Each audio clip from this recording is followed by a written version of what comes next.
Hello there, Alaskans, wherever you are. Welcome to the Must Read Alaska Show, coming to you from somewhere in Alaska. This is the place where we talk about, you guessed it, Alaska, where we keep the mainstream media on their toes and where we are standing up for what's right in a world run by leftists.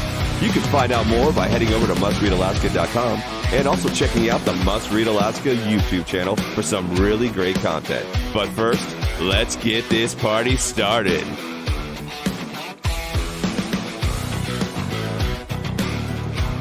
Merry Christmas, Alaska, and welcome to a special edition of Must Read Alaska Show coming to you from somewhere in Alaska. And I'm Suzanne Downing. Scott Levesque is also with me as my co-host today, and he's got that deep radio voice that you are accustomed to hearing on Wednesdays. So Scott, let's do a mic check on you. You there? I'm here, yeah, ready to go. Sounding great. And we have a special guest with us today, so I really appreciate you letting me sort of butt in onto your show, which is always the Wednesday show. We have Governor Mike Dunleavy on our show today, and we put up a little post on Facebook earlier so that everybody would know to tune in this evening. Governor Dunleavy, welcome to the Must Read Alaska Show. It's great to be on, Suzanne and Scott. Thanks for having me, and we're getting ready for Christmas and a New Year's. Yes, Merry Christmas to you. And what are you and First Lady Rose Dunleavy doing for Christmas? Are you staying home? We're staying home. We enjoy having a white Christmas, and we anticipate that some of our at least two out of three daughters will be there. One other may be up north, Red Dog Mine, but we're looking forward to it, and it's just the time to unwind a little bit for a day or two. Oh my gosh, and you deserve it. Hey, we're really glad to have you on our show. We're on the eve of Christmas, and it's feeling really Christmassy outside with all this snow. I know that over in Bethel, they've got a bunch of rain pouring down, and it's pretty dreary over there. But here on the rail belt, it's definitely a white Christmas. We wanted to jump right into some topics that we outlined earlier, I believe, on the phone. We just talked a little briefly about the things that you expect for this coming year.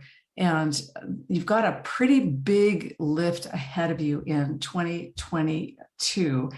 I wanted to first go over with you your public safety initiative. Now, you signed the repeal of SB 91 as soon as you got into office, pretty much. I mean, you signed, I think it was SB 49 or HB 49.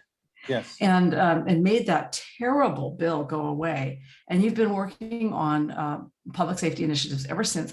Can you talk about a little bit about this People First initiative that you have? Because I am pretty excited about this, and I want to be the first person to have a button that says People First, by the way. Yeah, no, thank you. So, one of the major planks of the campaign when I ran was to ensure that Alaska was as safe as we can possibly make it. And we know that we have some serious issues, determined to turn things around to the best of our ability. So when we came into office, SB 91 was in place. And if you remember, I don't think a day went by in which there wasn't a headline somewhere that said another car stolen, more tools stolen off of a trailer, construction sites, things are stolen. We had people guarding their homes, putting more lights in their backyards, locking their doors, which they didn't do before, locking their cars, parking their cars in a certain place. Really, the criminals had the good people on the run, and we said, this is crazy. This is enough is enough. So when we got in, with the help of the legislature on this issue, we were able to repeal SB 91. So where are we today? Our crime rates, with the exception of sexual assault, we'll talk about that in a moment, our crime rates are down tremendously. Car thefts are down about 37%. Burglaries down. Most of our metrics that we measure crime down. This is a change from what happened in the previous administration, where crime rates were going up. Our crime rates are going down, continue to go down. This is also different than what's happening across the country. As you know, some of our big cities, the politicians allowed their cities to be looted, burned, all kinds of mayhem. It didn't happen here. Alaska was one of only 2 states where there was no lootings, no shootings, no burnings, no riots, no glass breaking. We really support our men and women in blue here, just like we support our military here.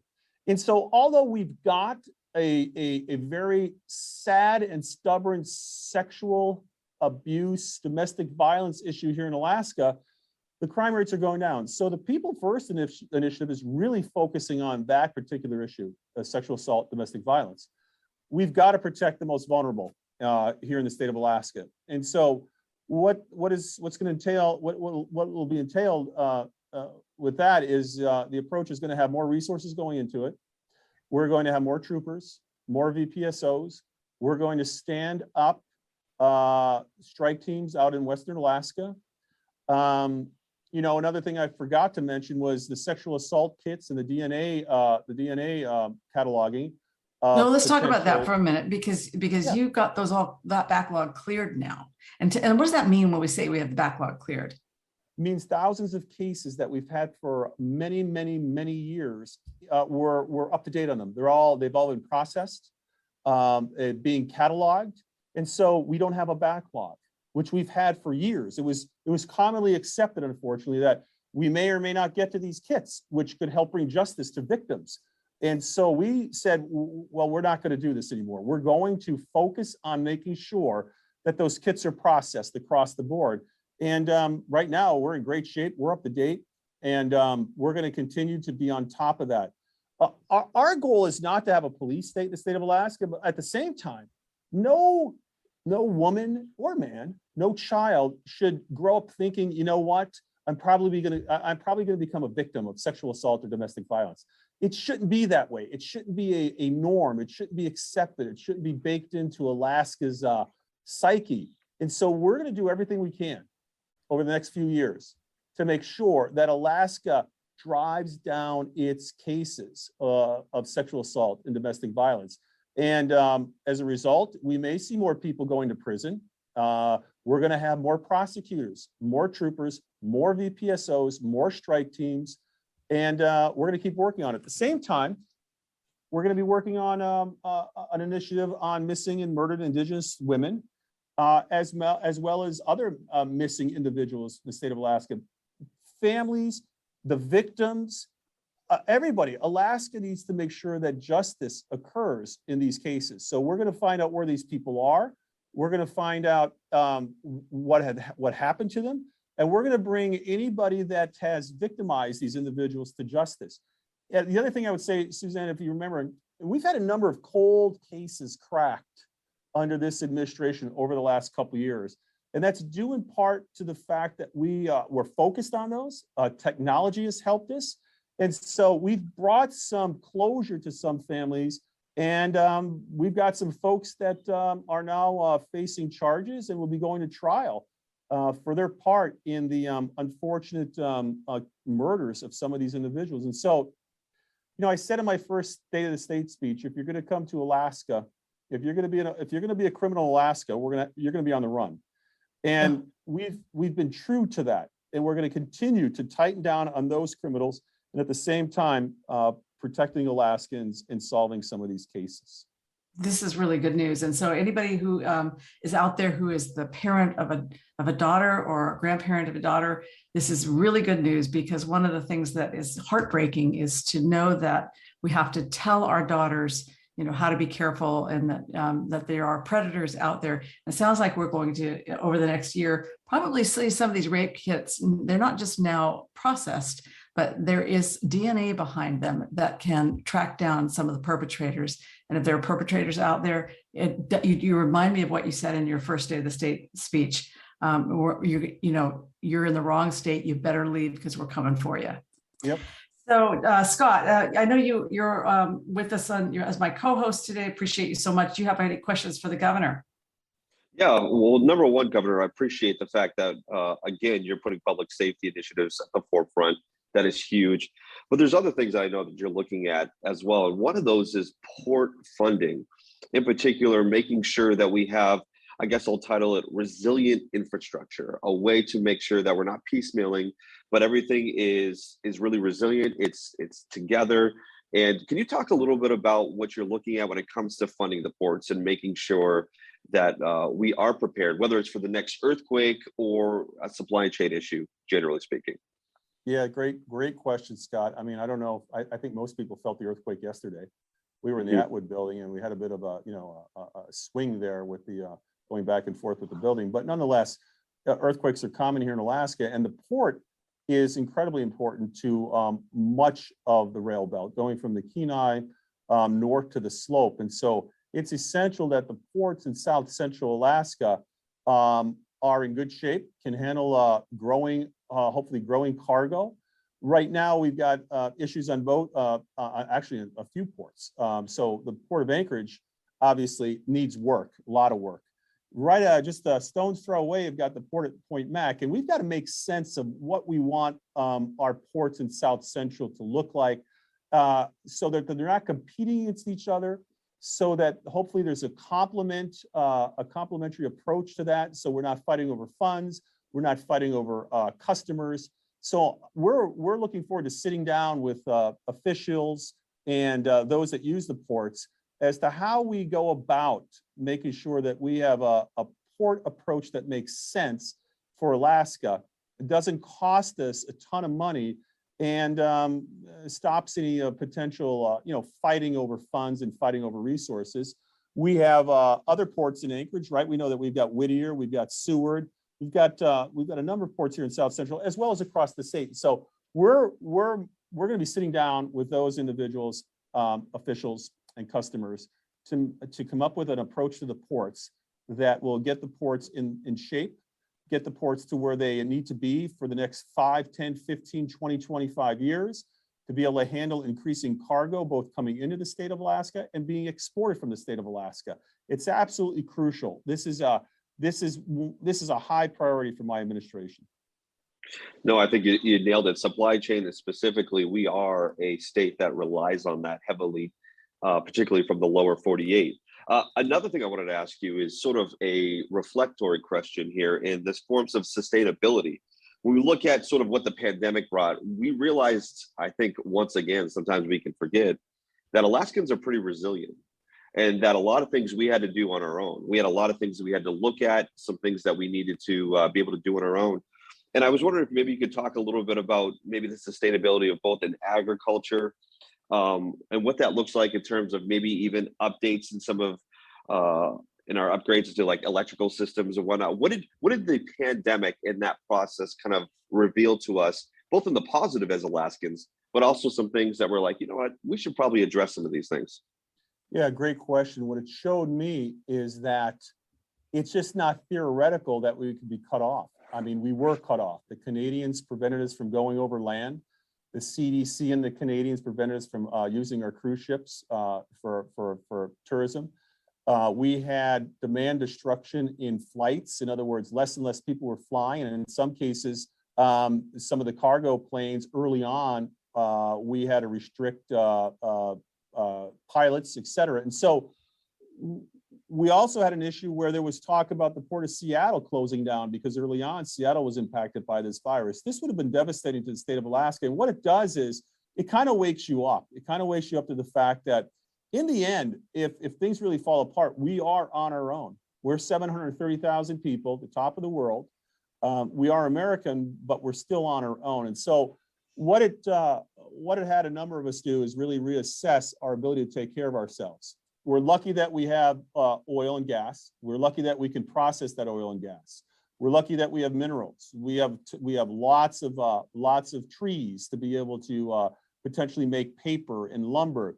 But there's these things we have to strengthen, but we also have to grow our agricultural sector. That became pretty apparent. Because if we're going to be dependent on getting food in from thousands of miles away, that's an iffy situation in a pandemic or some other catastrophe. And so what I've instructed our administration to do is look at how we can grow this agricultural sector, grow the processing aspect of agriculture, and really set up a system in which we have food security. I have to give credit to former Governor Parnell, because this is one of his issues, to have individual Alaskans and communities prepared for the possibility of some catastrophe. Regardless of whether it's going to be a pandemic that impacts the entire state or regional issues such as earthquakes or floods or fires, which we have in Alaska frequently, we really have to stand up and strengthen our food security approach. We really have to stand up and strengthen our agriculture approach. We have a number of agricultural projects in the state of Alaska, Point Mac, We have some long-standing farms in the valley by Palmer and Wasilla. We have a farming community up by Kenny Lake, Delta up by Fairbanks. We are starting a 160,000 acre agricultural project now up by Nenana. We believe that if we grow this base and we can supply Alaska, it's also a jumping off point to really export foodstuffs to Asia, because we are the closest state to Asia by far. And with growing populations in China and Korea, and these countries are looking to the West to supply them more Western food. We have a real opportunity. So you'll hear more about what we're doing with agriculture. We are in the process of trying to get a couple bills passed in which we could put land in the hands of Alaskans, both agricultural lands and also small sites for recreational cabins. So you're going to hear more about this. We're going to be working with various groups throughout Alaska to make sure that we embark upon an initiative to make sure that we can take care of ourselves going forward with regard to foodstuffs. Well, there may be a role, Governor, for the University of Alaska to actually jump in a little bit more on the food security piece, because farming in Alaska is, it's a tricky thing. And down in Southeast, the soil is so darn acidic and it's also steep. And in some places in Alaska, there's just so much permafrost. So that we do have places where we can do it. There's a lot of things you could do with some high tunnel farming that could be done in Alaska successfully, but it seems like the university might have a role. And there might be some other things that the university can work on for us as well. And I know that you have you signed a compact with them a few years ago, 3 years ago, to, it was a budget reduction because we needed the budget to come down in every area of the state. We need the budget to come down because we were out of money. But at this point, they've sort of evaluated what they're doing, and they're working on programs, I believe, that are more core to the mission of the economy in Alaska. Can you tell us a little bit about what you're seeing with the university in the next coming year? Yeah, thank you. And so the university, we've been having discussions with the university now for some time, and I'm happy to announce that they've got a number of, I think, very, very exciting initiatives. One is they're embarking upon the quest to be the drone capital of the United States. Drone technology, unmanned aircraft, possibly underwater craft as well. And so we decided that in our budget, we want to help them become the drone capital of this country. We believe that with the airspace that we have and the small populations, this would be a great place to test drones, to develop the technology for drones, both civilian and military approach. I mean, obviously, we're close to the Russians. The drone technology can also help with surveillance of ships coming through the Arctic Ocean down the Bering Strait. And so we think it's a terrific fit. With our rocket launching program in Kodiak, as well as Poker Flats, these things can all be tied together, I think, to make Alaska and the University of Alaska a center for this type of technology. We've also agreed with the university that there should be funding for heavy oil technology. We have billions of barrels of heavy oil on the slope, and we are working with them to create technologies that would unleash this oil so we could get more of that oil into the pipeline as well. And of course, our critical elements, our rare earths. Alaska has probably more rare earths than just about any other place in the world. And knowing what the demand is going to be for the new technologies that are going to rely on more electrical vehicles and electronics, it's another natural fit to make sure that we can understand how we can process those elements. How can we turn them into a value-added product here in Alaska as opposed to shipping them over to China to be processed? A whole host of initiatives associated with rare earths we're going to be working with the university on. So there's a number of things our university can do that will benefit all of Alaska. We've kind of identified a few of them that we're going to help fund because, again, we've got to be relying upon ourselves. We can't rely on others. And we have a real opportunity, I think, to really advance some of these technologies through the university that will benefit not just Alaska, but this country as a whole. So this is really news to me about this drone program and wanting to become the drone capital of the world. There is no reason why we couldn't do that because we have so much airspace to work with. And it really dovetails in well with our military here. So very interesting. You know, I'm going to be working on a story on that. I'm also going to be working a story on public safety because I think there's a lot to be told there that I need to go over. But speaking of the university oil and gas, I know that the university could be doing some more research with heavy oil. We've got a lot of opportunity with heavy oil still in our state. And that oil and gas in general, I mean, it's sort of a mixed bag for us right now because we're fighting the Biden administration so hard. We're fighting them on ANWR, and meanwhile, we're also fighting them on MPRA. And yet, I think our oil production is coming back. I know that in 2013, seems that we were projecting, 300 to 400,000 barrels a day. We're at about 500,000 barrels a day. So what are we doing to fight against the Biden administration without provoking them so much that they shut everything down? Well, they're trying to shut everything down, Suzanne. That's the problem. As soon as they got in office, they began to work at making sure that we didn't have offshore oil leases for sale. ANWR, they're trying to roll back ANWR. The courts have also dealt us a blow when it comes to the Willow Project. All of these things, if Alaska was left to its own devices, again, I think we develop oil better than any other place on the planet. We don't flare our oil. We don't flare our gas. Mm-hmm. We probably have less of a footprint on the landscape than most other places that want to produce oil. If we're left to produce our own oil, we could probably be at 600,000 or 700,000 barrels of oil right now if we get Willow online and Pika online and others online. And so Kuparuk and Prudhoe were the big guys for a very long time, but we always knew that there were other fields up there, smaller, but a lot of other fields, a lot of oil. And again, I think it's somewhat bizarre that the Biden administration is begging the Saudis and the Russians to produce more oil while shutting oil production down in the United States. This does not help America. This does not help with our national security. This does not help with providing jobs, wealth. It makes no sense at all. I think the Biden administration is going to start to come around to this sooner than later. But the fact of the matter is, it makes no sense to shut down Arctic production of oil and gas in Alaska. We're just a few miles away. The Russians are going gangbusters on developing their oil and gas. And we all know that their environmental regulations are nothing compared to ours. So this is what I've always said to people on the environmental side of things. If you truly believe in saving the environment, do it here in Alaska, where we can keep an eye on it and protect the environment. And by doing it here in Alaska, you don't have to worry about it over there where they're going to wreck the environment. So we get all the benefits by doing it here, including protecting our environment and protecting environments overseas. So we're going to continue to fight the Biden administration. Alaska is a resource state. Oil and gas is a cornerstone.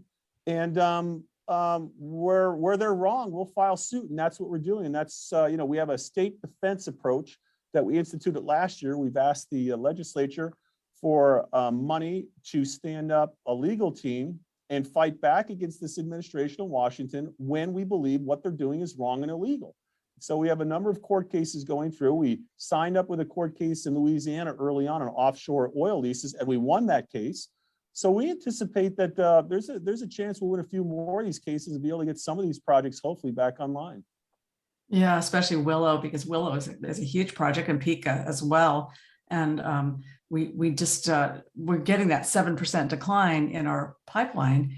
And so the fact that we have gone from 487,000 barrels a day to over, we're going to be over 500,000, probably 522 in 2022. That means we've really overcome a huge hurdle already. We had to come up from the 7% decline and then put a lot more oil in the pipeline. And all that, of course, is subject to royalties and going into the permanent fund. So I wanted to talk about the permanent fund if you have a minute here. Supplemental, we've got a supplemental PFD in your 2022 supplemental budget. It's the rest of the PFD that the legislature did not award. And it seems to me that just 6 months ago, they were arguing over this and they said, boy, anything more than $1,000 is just undoable. It'll just ruin the state. Well, that didn't really seem to bear out, did it? No, you actually have some people in the legislature that believe there shouldn't be a PFD at all. Some believe there should be $500 and nothing more. Look, over the past couple of years, government has done really well. The permanent fund is doing really well. Our pension obligation, the gap in our pension has been closed by billions of dollars. So we really don't have a pension gap. The price of oil has been doing well. This year, you know, when I came into office, we had a $1.6 billion deficit that was handed to us. This year, we're going to have a surplus. So who benefits from this? Should it just be the government benefiting this, or the people of Alaska? The people of Alaska are now confronted with inflation because of supply chain issues. Gasoline, fuel oil, food is all going up. And we believe, once again, that the permanent fund and the permanent fund dividend really belong to the people of Alaska. People of Alaska are not saying that the government shouldn't get a share to run government services. But what the people are saying, and I agree with them, is we don't have the royalty rights here in Alaska like other places do, like Texas or North Dakota or South Dakota. And we want an opportunity to partake in this mineral production, this oil and gas production. And so we're just trying to get back to where we once were, where the PFD was not an issue. It wasn't a fight every year. But again, we're hoping to be able to have discussions with the legislature this year to get a PFD that the people of Alaska expect, especially under these conditions. And so right now, we believe we have the funding to do it, the revenue to do it. And so that, once again, I know some people get tired of hearing it, but if I'm not going to fight for the people of Alaska, to be perfectly honest with you, I don't know who is. And you know, we've got some legislators that absolutely are fighting with me on this issue, but sadly, we've got some that believe that government needs to get more money at the expense of the people of Alaska, and I simply don't agree with that. Right. And then, you know, we do have, I'm going to name names, you know, we do have some legislators like Bert Stedman who just want the government to control all of that money and don't really want it out to the people of Alaska. And of course, you know, he's losing support because it's obvious that we now have a surplus. We've been through some tough times for several years with our price going down. Our prices are now going up. It looks like they're going to stay up for a while. And it's always a good reminder, prices that can go up can go down. But do you think you can get a 50-50 plan past this particular legislature, or are we going to have to wait until we to change out some of these people? That's a great question. I hope we can this year. If not, the people of Alaska are going to have to make a decision going into the elections, obviously. But there's no reason why we can't. There's no reason why we can't send to the people of Alaska a constitutional amendment for them to be part of the solution of this problem. I believe the people of Alaska would vote on a constitutional amendment in the positive to get this issue off the table. So then we can focus on things like public safety and better educational outcomes for our kids and economic opportunities for all Alaskans. And so we've put solutions on the table, lots of solutions.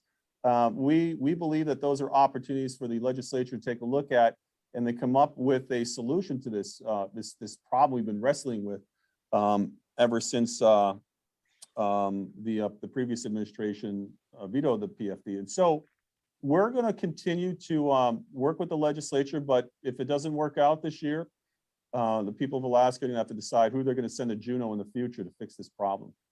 True that. Well, I really appreciate you being on our show today. And Scott and I are so grateful for all you do for Alaska.